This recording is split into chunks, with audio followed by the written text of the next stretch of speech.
রহস্যনামার নতুন ভিডিওতে আপনাকে স্বাগতম। মেরি সেলেস্ট, আর এটি ইতিহাসের সবচেয়ে রহস্যময় ঘটনাগুলোর একটি। 1872 সালের নভেম্বর মাস, জাহাজ মেরি সেলেস্ট যাত্রা শুরু করে নিউ ইয়র্ক থেকে। জাহাজটির গন্তব্য ছিল জিনোয়া।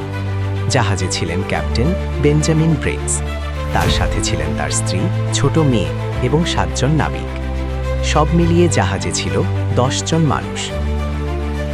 জাহাজে প্রায় 1700 ব্যারেল অ্যালকোহলও ছিল। যাত্রা শুরু হওয়ার প্রায় 1 মাস পরে আরেকটি জাহাজ এই জাহাজটিকে দেখতে পায়। সেই জাহাজটির নাম ছিল ডি গ্রাসিয়া।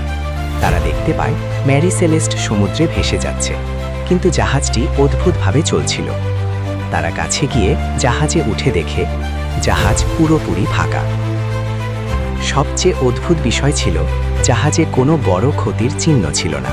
খাবার, পানি, কাপড় সবকিছু ঠিকঠাক ছিল। ক্যাপ্টেনের কেবিনও ঠিক ছিল।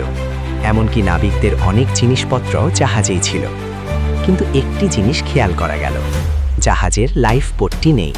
মানে সম্ভবত সবাই সেই নৌকায় করে জাহাজ ছেড়েছিল। কিন্তু কেন? এই ঘটনার আসল কারণ আজও জানা যায়নি। তবে কয়েকটি তত্ত্ব আছে।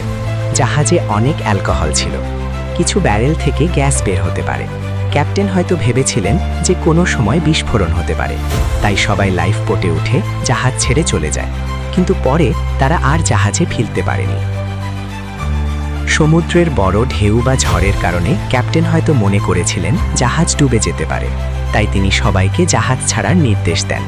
কেউ কেউ মনে করেন সম্ভবত জলদস্যুরা আক্রমণ করেছিল। কিন্তু জাহাজে কোনো লড়াইয়ের চিহ্ন না থাকায় এই তত্ত্ব খুব শক্তিশালী নয়। অনেক মানুষ বিশ্বাস করে এই ঘটনার পেছনে হয়তো এমন কিছু ছিল যা আমরা এখনো বুঝতে পারিনি। আজ পর্যন্ত কেউ জানে না মেরি সেলেস্টের সেই 10 জন মানুষ কোথায় গেল। তারা কি সমুদ্রে হারিয়ে গেল, নাকি অন্য কিছু ঘটেছিল? এই প্রশ্নের উত্তর আজও রহস্য।